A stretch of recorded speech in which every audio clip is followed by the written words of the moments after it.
Hello,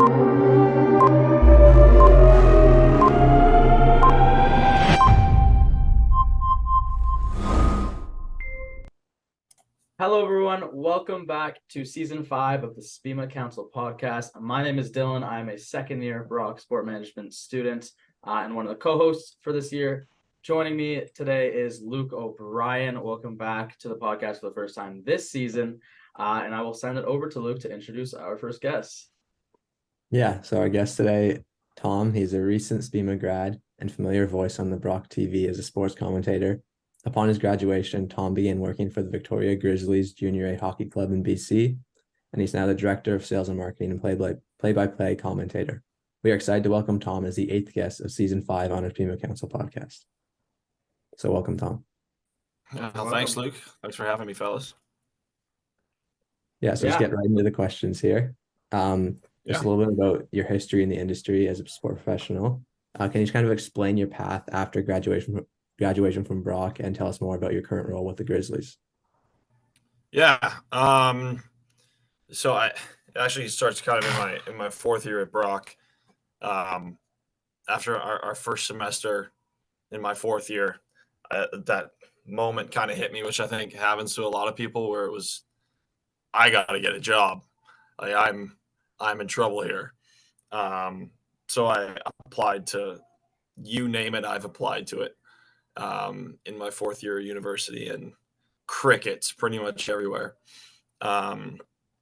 which probably says something more about my grades than anything. But honestly, it was pretty frustrating. But I lucked out, and I actually didn't start working for the Grizzlies right away. So I was hired by a West Coast League baseball team in April of 2022, and I was lucky enough that the guy that owned them used to own the Victoria Grizzlies, actually, and I became pretty close with him. And there happened to be a job opening with the Grizzlies that summer, and I was able to jump into it because originally I obviously always wanted to do hockey, and hockey was, I wanted to be a play-by-play guy, and that was always where I wanted to be. So I just assumed I'm going to end up in the middle of Saskatchewan doing some just terrible league, and I'm going to have to pay my dues doing it. And originally I was actually offered a job in Saskatchewan, and I'm like, I guess I'm doing this. This is what I'm going to do. And then I was lucky enough to actually be offered a job by another team in the BCHL. And then Victoria at the same time also offered me the job. So I went from like no job offers to like 3. And being from Vancouver Island, Victoria was just like the perfect choice to be somewhat close to home. And so I live an hour away from my family, and a really fun job. So it was definitely not the easiest track, and definitely not perfect, but it's worked out, it seems. Yeah, I mean, you said, sorry, go ahead there. No, go ahead. No, you go. I was just wondering, like, what made, like, so you said you applied to like a bunch of different jobs, but you were always into play-by-play. How do you feel that kind of like just not fell into your lap, but really after applying to so many different jobs that it ended up being play-by-play in hockey close to home? Like, I feel like the chances of that have got to be crazy low, especially with how small the sport market really is. Yeah, like the thing about doing play-by-play, especially in hockey, is there's not a lot of people that do it, at least do it well. But there's even less jobs. It's not easy to find a job doing it, especially in a level where you're decently going to make enough money to actually support yourself. And I genuinely, like, people always, some people ask me like, oh, how did you get this job? What did you do? Honestly, it was more luck than anything. Like, again, I was working a job where I was with that baseball team. I was handing out paper at the front gates of that baseball team more than anything. Like, I was putting up banners. It was pretty much a non-job. And it just happened to be, I met the right guy at the right time. And I again got super lucky. Like, yes, I've worked very hard, and I'd like to say I've sacrificed a lot in order to even get to this point. But luck, genuinely. You have to rely a little bit on the hockey gods, which they are real, by the way. I can tell you all for a fact. But it just kind of happened, and I guess I've been able to run with it, honestly. But yeah. Solid. Luke, you want to do the next question there? So what was one of the biggest things that you've learned from your experience being involved in sport and just so many live games that you've done? I think one of the main things that I've learned is if you're lucky enough to get a job in sports, you're going to be so happy. Like I know, like, you two guys are probably big hockey guys, and it's your dream to work in hockey. If you can even get a small taste of that and realize how fun it genuinely is, you just want to run with that for the rest of your life. People always say, "Oh, Tom, you work like 14 hours a day." Like, did I? Like, it's so much fun, genuinely, waking up and going to the rink every day. And yeah, there's definitely some tough times, let me tell you, where it's definitely not easy and it's tough. You think if you're traveling in the middle of the interior, you're BC, and you've been on a bus for 14 hours and you just want to just die. But it's so much fun, genuinely. But yeah, I think the main experience for me it's super hard, like I said, to get jobs. But if you do get lucky enough to get your foot in the door and run with it, it's such a cool feeling. And yeah, you do have to pay your dues, though. Let me tell you, is there is some time where you got to work for it and really want it more than anybody else. But yeah, it's certainly a feeling that I can't even explain. I remember where I was when I got that first job in the West Coast Baseball League. I thought I was like, no job. I was ready to work like landscaping at home. I was like, all right, this is what it's gonna be. SPIMA down the drain. And I got the call from the guy that said, "Yeah, we want you to work here." And I've never felt the weight off my shoulders. Like, I felt that. I was like, oh, I'm going home and I'm at least got something I can do. And I guess that also another takeaway from that would be that just because you're not, Kyle Dubas next year doesn't mean that you're not on the right track, right? If you get a job, a lot of people I see like MLSE doing small stuff, working for the Thorhill Blackhawks or the Niagara Ice Dogs, doing something is so important to push yourself to the next level. Just experiences, just in general, right? Like, no one wants to hire someone with a 99% average in sport management at Brock. That's just the honest truth. They want to hire someone that's been working for 5 years, even just off their own dime, for a team doing something. So maybe actually the most important thing that I've learned is experience is easily the most important thing. Yes, your grades and stuff and your schooling is extremely important. You learn a heck of a lot, but actually going out and doing it, trial by fire, I like to call it, is just as important and definitely can't be taken for granted. So you said getting like a taste of sport when you're young is so important that you just want to run away with it, and how important getting experience is. So what was your experience as a student that you kind of got around here at Brock? I think for the most part, it was working for Brock TV. I was, again, very lucky to be able to do that while I was there at Brock. When I first got into Brock, I knew that I wanted to do play-by-play. It was always something I'd wanted to do. And I got hired by Brock TV when I first, got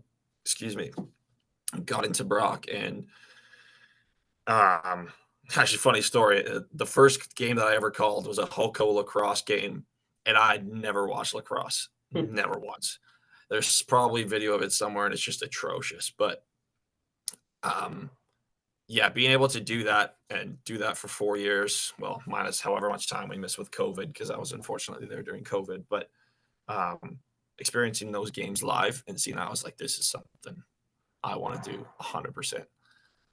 So I would say that's probably the biggest experience at Brock specifically, where I said, okay, this is the thing. Right. Yeah. And then going back just to what you're talking about before, do you think that the travel in the BC is the most challenging part of your job there? Probably not. They're like, it's definitely tough. Like, I'm looking at my calendar here. We're in Salmon Arm next Friday and then Penticton on Saturday, which is probably about 26, 27 hours on the bus in 2 days. And then the following weekend, we're up in Quesnel, or pretty much Prince George, which is, an hour and a half ferry, then 9 hours on the bus there, 9 hours back. So yeah, it's fun though. Like, but yeah, no, I wouldn't say it's the toughest part. I don't know if there are specifically any super tough parts. There's nothing where, someone's grabbing your finger and pulling you 180 degrees. You're like, oh, I have to do this. Um, yeah, again, I don't know if there is anything specifically that is the hardest. Maybe the in-office work is the toughest. Or juggling 3 jobs, because, like, again, I'm the director of sales and marketing. I also run the social media for the team, and I do play-by-play. So maybe juggling all 3 of those at the same time, trying not to do a half job of everything, is maybe the hardest thing of all of it. Travel's fun though. Travel's fun. I just destroy everyone in crib. I'm telling you, just play cards the whole time.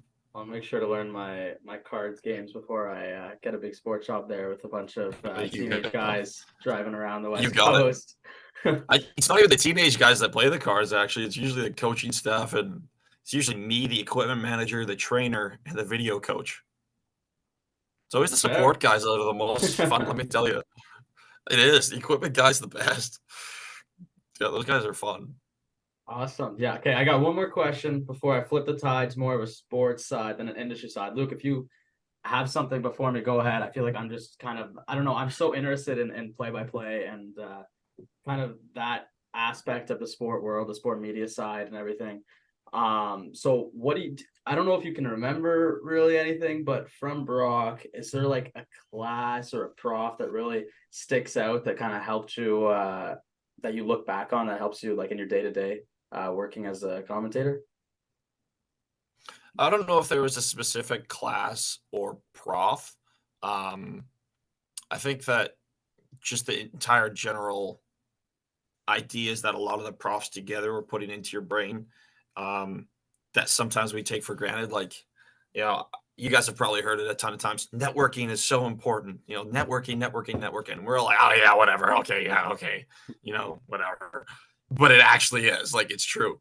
I didn't believe it when I was there, but it is very true. And I'm a perfect example of that from just meeting people and knowing people. That's how I've gotten the jobs that I've gotten.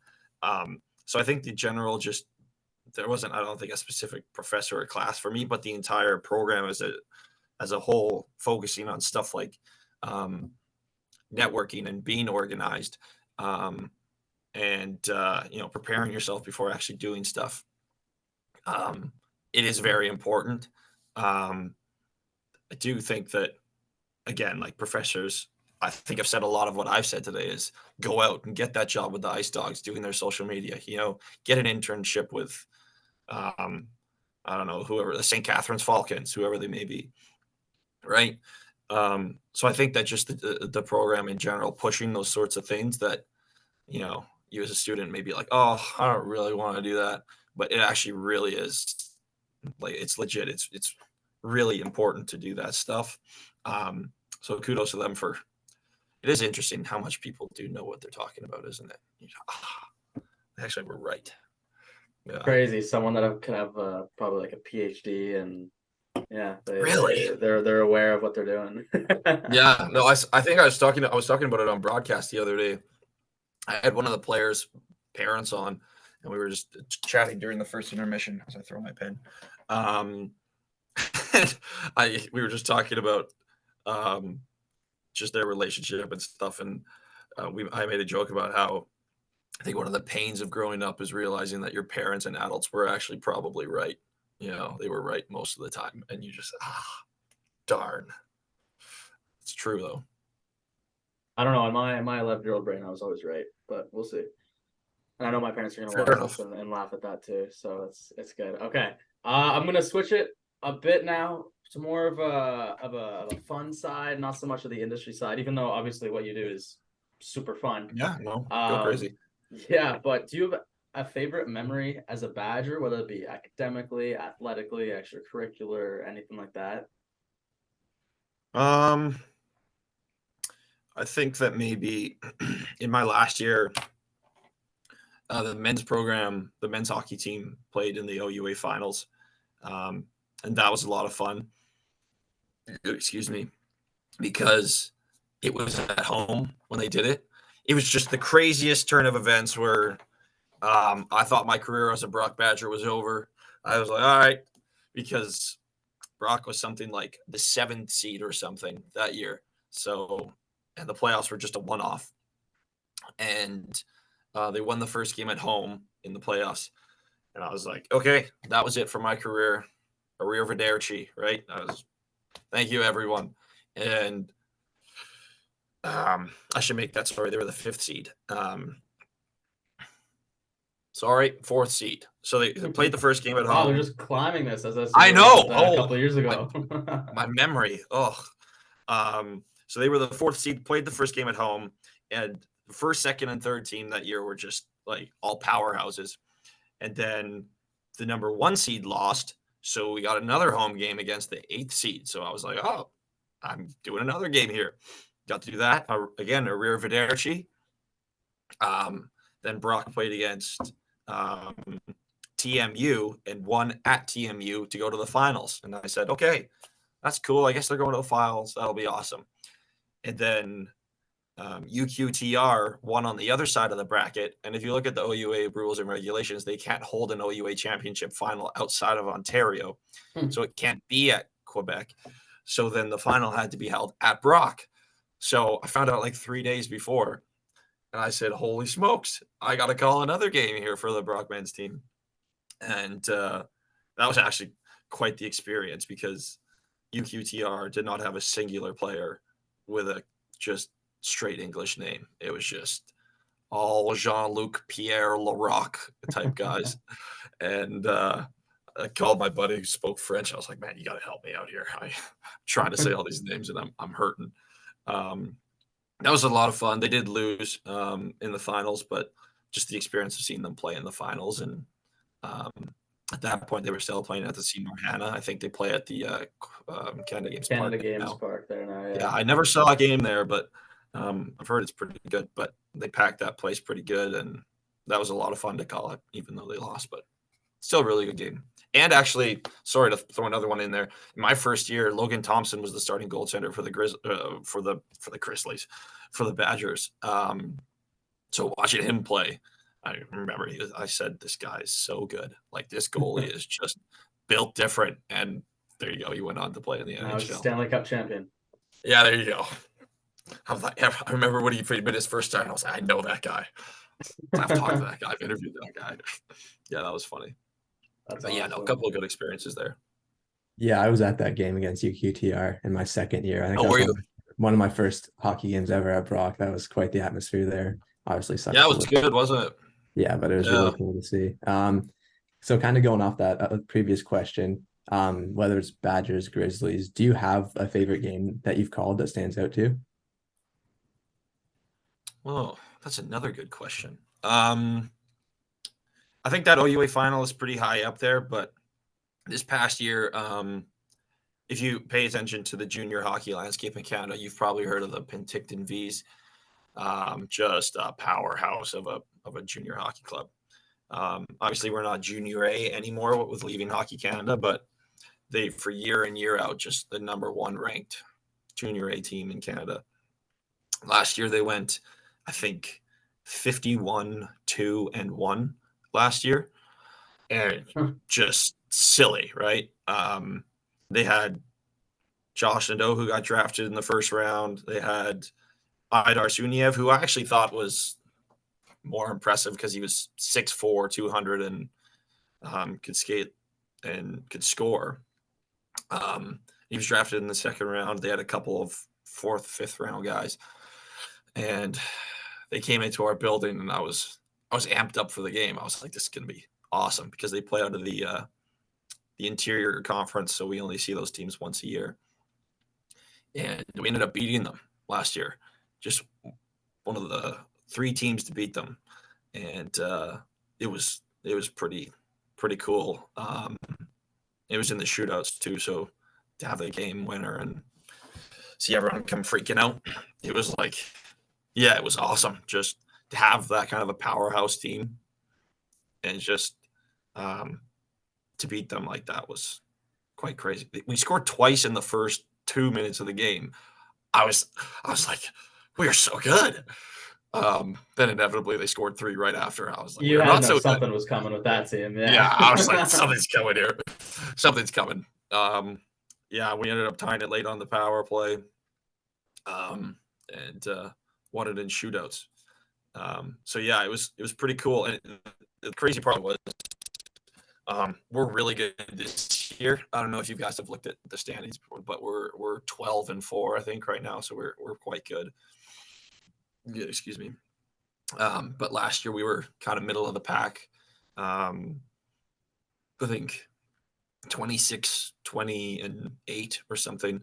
Not a heck of a lot of individual talent on the team, but like really hardworking, really physical, really big. So we were playing against this team with all these first rounders on it, and to come away with a W was pretty cool. So that's got to be up there. It's the long-winded answer for you. No, it's good. Yeah, that sounds like the little story that you gave there. It kind of sounds like the Mighty Ducks kind of thing. Wasn't full of like the first round picks and everything, but everything just kind of worked out together, beating the good teams. Yeah, we were physical that game. Whew, that was yeah. It was good. Do you like calling shootouts? Is that like Not really. I gotta be No? honest with you. It's kind of a probably get in trouble for saying a lame way to end a hockey game. I'm not gonna lie to you. It's like That's let fair. them go. No, Let I them could go, watch 3 right? on 3 for an hour. Yeah. Well, it depends. If if like this year our team's really skilled, so 3 on 3 go. Last year not so much. So it's like don't do 3 on 3, right? But no, 3 on 3 is so much fun to watch. It's such a better way to end a game than shootouts. And it's like I also find when it's the shootouts, I just say the same thing over and over again because players seem Right. to do the same thing over and over. And it's like moves in on the left side, stopped. Moves in on the left side, scores. So it's not as exciting, definitely in my job. Some people may like the Right. shootout because they like to see the one-on-one, but for my job, it's not as fun. I know goalies don't like seeing it. No, I can't imagine they do. Unless they're Yeah. Henrik Lundqvist who saves everything, but Is Yeah, there I'm just wondering. Sorry, Go ahead, I'm just Wilke. wondering too, just being a broadcaster, like you were talking about ending games, do you have any like either like I don't know, signature calls or like do you like think beforehand if there's like an overtime game, like something you're gonna say when they win, or do you do that at all? Or? uh, it's funny. I've been trying to come up with one. Um, there was this play-by-play guy in Wenatchee last year in our league. Wenatchee's now in the WHL. They moved into the Dub. He had some great sayings last year, and I got to come up with a good one. I have some good ones for different like little nuances throughout the game, but I've been trying one that I actually started doing at Brock as a joke. One of my roommates in 4th year bet me to say "stand up Thorold" when Brock scored. I said, I'll do it. I don't care. So I'm kind of toying a little bit with stand up Victoria. Yeah, I tried it the other day. We won in overtime as stand up Victoria. I think I might go with that a little bit here, see what happens. But yeah, I'm toying with it. I'm trying it. A couple of my favorite. What are some of my favorite sayings? A big glove save. The one that I have is a Vernonian save. I like to call it, like Mike Vernon, a goalie back in the 80s and 90s. My dad always used to say, a big glove save is a Vernonian, so I use that. I think that's a cool one that I have. But yeah, no, stand up Victoria. I think I should try that. Shout out to Danny Kalfas if he ends up watching this. He was the one that got me to say that. You'll have to send him that now. I know, right? Oh man. Yeah. I should probably come up with something better, but I'll stick with that for now. The old Penguins radio play-by-play guy, he's had so many good ones before he Oh, he's had retired a couple so years ago many, there. so many. RJ there for the Sabres, rest in peace. He's the best. He's the best. Yeah, he was good. I even like as a Sens fan, watching those like 2000s highlights, hearing his voice, and seeing the Sens usually win, but it was always good lines.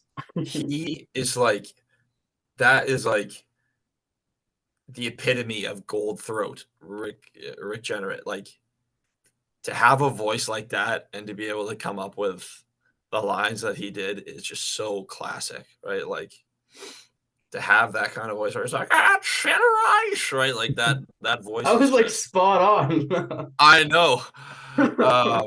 To be able to have that voice is just like, it's like he spoke, I got it. I just, it's so impressive from someone in the, like, who works in that industry. You just watch, you're like some people just got it, right? And he's definitely Yeah, one of them. I think he's actually from St. Catharines, isn't he? I think he is. I didn't know that. I'm gonna look I'm it up pretty right now. sure he is, or at least Niagara. Hmm. He Correct me if I'm wrong. is from. I don't know where his early life is here. Personal life. Yeah, St. Catharines, Ontario, raised in Yeah, Terrence Bay. yeah. I Hmm. was gonna say he's actually from St. Kitts, which is That's a weird thing. yeah, it's kind of funny actually. Oh, and he went to Niagara College. Yeah, Hmm. back like 80 years ago, but That's yeah, wow. he's pretty cool. He's pretty cool, that's for sure. That there's when people ask me what my favorite hockey play ever, there's a benches clearing brawl between the Sabres and the Flyers back in, I think it's like 2001, where it was Garth Shields and no, not Garth Shields, Steve Shields and Garth Snow had a goalie fight, and his call of it is just incredible. It's just to come up with that off the cuff, the stuff, Shields won't snow, that one. Um, it's just so funny to watch. Oh man, give me that stuff. Give me that hockey back. Goalie fights. Come on. Have you called one yet? No, I would love to. Actually, the goalies on Saturday were giving it to each other a little bit. It was kind of a scrum in front of the net, and our goalie kind of gave a guy a blocker. And then the other goalie started coming out. I was like, here we go. Do you feel like an MMA like announcer when there is a fight on the ice? Like, oh, and a right, and a right, and a right. Not really, because it happens so fast. The first thing that happens Right. when there's a fight is trying to figure out who it is, because they're so tangled up. You're like, okay, who, Yeah. especially if it's a team that you haven't seen that much. So I'll know who it is on our team just by looking at them, because I work with them every day. But trying to figure out, okay, that's who it is. And the other thing is, I haven't had a heck of a lot of practice calling fights, because I've probably called over 600 games in my life, and it's just not a part of the game anymore. Like, nobody fights. Like, in Yeah. our league, for example, it's a one fight rule. If you fight once, okay, you have a freebie. After that, you're suspended. Is that Which for a I won't game or even. for the season? Just for a game. Okay, I was gonna say because I know even the OHL a fight's like an immediate 2 game, which is crazy. Is it Something like in the that. Yeah, OHL? someone on the 67s a couple weeks ago, he fought. It was his first fight of the season, suspended 2 games. Maybe it's the Yeah, I Q, won't. but I think that's actually the Q you're talking I about. The think the Q is OHL might pretty impose those too. strict on it. I won't give my full opinions of what I think about that, because I'm an old-time hockey guy, but yeah, no. Just let him go. Come on. So it's a 3 fight threshold on the season, and then it's a Okay. 2 game suspension. That's what it is. Oh, okay. Yeah. So for our league, it's a one fight threshold. I think they're talking about changing it, but the problem with that is, like, you almost have to pick your spot on a fight now, right? Like, Yeah. if let's say a guy gets blown up at center, I will give my opinions on what I think about having to fight after that if it's a clean hit either, which is, again, like, not my place to say, but and you fight him. What if that happens later in the year? You got to get in a fight again if you're that guy, and now you're suspended, right? Yeah. It's definitely not a part of the game anymore, but it is too bad because it is fun when it happens. People go bananas. There was a game last year in. Is there any chance you guys have ever heard of Port Alberni, Vancouver Island? It No. is.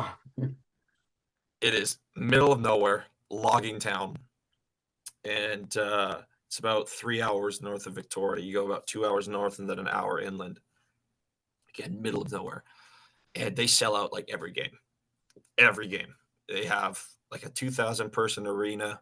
It's okay for junior hockey. It's okay. They sell out pretty much every game, and it is bananas in there. And we had a game where there was a couple fights last year, and it was so much fun to watch. And in my head, I was like, "This got to be more a part of the game. Like, you gotta let this go." And the place was going berserk. It's just all these crazy logger British Columbian guys just watching this craziness go down. Yeah, a lot of fun. Anyways, yeah. That's awesome. Yeah. Okay. So obviously hockey, favorite sport. Did you grow up playing it? No, I actually can't even skate. Really, eh? Right? Yeah. Okay. I'll say I can skate, but like never to the point where I'd be able to play hockey. I would fall over if I tried to shoot a puck, right? Um, People always ask me how in the world did you get into it, and I'm like, that's a good question. What went wrong? But no, it was. I grew up playing soccer and basketball.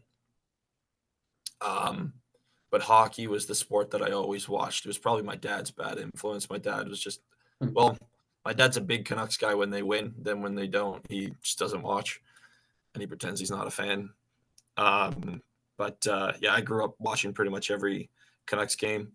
And then I was in trouble pretty much every night from my mother. So she would banish me to my room all night. So I would just listen to the games on the radio. I think that's where it kind of started, was listening to games on the radio. Right. There's videos there's like recordings of me calling into Canucks post game shows at 11 at night as an 11-year-old, being like, the Canucks spread out scoring is so good this year. Yeah, I think it all started kind of right there. But again, it is weird that I never played hockey. Some of the guys on the team will always be like, Tom, where'd you play? I'll be like, Ontario. And like, what do you mean? DeQ Falls Ice. That's where I played. Yeah. But yeah, no, it's a funny nuance that I never played, but yeah, love the game more than anything. Someone gave me the nicest compliment the other day. I think it was one of our assistant coaches. He said something like, Tom, for someone that's never played, you sure know a lot about hockey. I said, well, first of all, it's my job. And then second of all, thank you. That's very nice. I don't know how it happened. It's weird, but cheers, right? Yeah, no, that's super funny. I Yeah. thought that you were gonna pull out like, oh yeah, no, I played, junior A over here in BC before, and then Yeah, right. bad back. I would have made the show, but Yeah. Yeah, no, if the old Achilles hadn't blown, I was pretty much William Nylander if the Achilles had held up. Yeah, no hockey for me. I'm terrible. What was your favorite part about soccer and basketball then? Why didn't you want to pursue something there rather than hockey? It's boring to call, honestly. Fair. That's the only reason. I like the speed of the game, right? Like there's no sport like hockey. People can argue all they want, but I can tell you as someone that works and watches lots of sports, I'm a Manchester United fan. I'm a diehard Toronto Blue Jays fan. I watch pretty much every Blue Jays game, as sad as that is. I used to watch a lot of basketball, but I don't find it entertaining anymore. But so I've watched a lot of sports, and I do that for a living. And hockey is just like no other sport. It's so unique, so much fun, so fast, so much skill involved in it, and people don't realize how unique of a sport it is until they start thinking about it. It's like, okay, you're in these shoes with metal stuff on your feet, so you glide around on frozen water with a piece of wood in your hand, slapping around a piece of rubber, trying to put it in the net. Okay, that's strange. So just the speed of it, how unique it is, and you can call one soccer game and call a hockey game, and the soccer game may be a great game, but for me, even if it was a bad hockey game, I would have way more fun. Um, yeah, someone who has ADHD, soccer's kind of like he's got it. Cross over here, where hockey is constantly going and going and Stimulating the going. brain, everything's happening at once. Yeah, exactly. No, I'm the exact same way. I never thought about it as an ADHD side. I am like diagnosed with ADHD, and I've never really thought, Yeah, like, because people always ask me, like, people love watching basketball. I find it way too repetitive, back and forth and back and forth, up and down the court. yeah. See, it's like if I had to watch a sport, it would be baseball or hockey. If I was going to play a sport, it would be basketball, which is a weird Right. change. But yeah, I think it definitely has something to do with I'm diagnosed ADHD as well, and just the stimulation that I get from it was just like just constantly going is so good. It's the best. Yeah. And the culture around hockey too is so fun. Like, I know it gets they have some bad reps out there now for some bad stuff that's happened, but like the people in hockey and the culture around it is awesome. So much fun. The best dudes ever, the best ladies ever. Yeah, the industry is super fun. Pretty like almost family oriented. Everyone kind of just makes friends so fast, gets really Yeah, close together. yeah. It just seems like everyone's so similar that you meet in the hockey industry. Like, um, you know, I met the head coach of Cornell the other day, and he's just seems like another normal guy. Or I met Glenn Anderson, the Hall of Famer, yesterday. On Saturday. Just a normal guy, like great guy. Came up, he's like, "Hey man, how's life?" Oh, I'm tired. Yeah, man, me too. Like just such normal people. Where I find like other sports, it's a little bit different. Where hockey's like extremely personable, and again, the broken record here, but again, the culture around it is awesome. The people are just the best. I mean, have you seen a couple of years ago? I think it was 2016 after the NHL and NBA finals. They compared like the LeBron interview post-winning championship to the Crosby interview, and LeBron was all I, and then Crosby was all like we. So it's funny, I guess, Yeah. even on ice and on the court is probably pretty similar to even the behind the scenes of hockey being close like that too. Yeah, I find again, like the culture around hockey so cool. It's like it's a gentleman's sport, I find. Um, there's no other sport where guys are walking into. I gotta let our head coach into the office 1 second. There's no other sport where you show up. Every guy's wearing a suit and dressed all nicely and all this, even if it is for 2 seconds. The culture around it is the best. Yeah, I love it. Yeah, absolutely. Mm-hmm. Luke, do you have anything else to say as we wrap this up, or? No, it's been a very great interview, but that's about it for me. Yeah. Yeah, amazing. So, Tom, usually as we end things off, we send it back over to the guest. You have the floor if you want to ask a question, say anything to the people watching. Really, just have the floor. It's yours to say whatever you want as we end this off.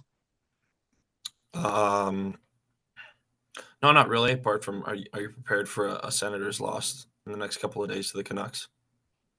Okay, I need to get to Wednesday first against Toronto. That's the one I'm really worried about because everybody around That's the one you're worried about right now? Not Come on. necessarily for the on-ice performance. Do they but even just have for a third or fourth line? Ottawa or Toronto? Toronto. Okay, I'm sure Ottawa's okay. Ottawa's depth is good when they can perform. It's better than not 500 though, eh?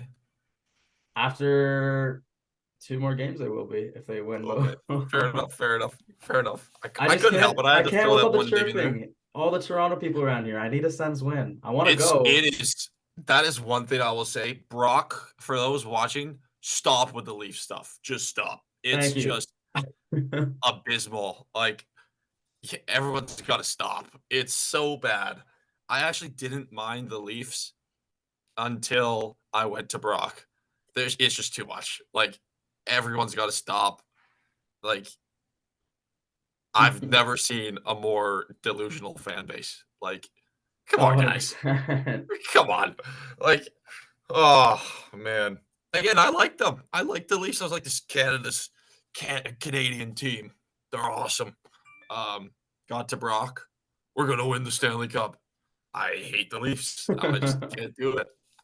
You know? Oh, man.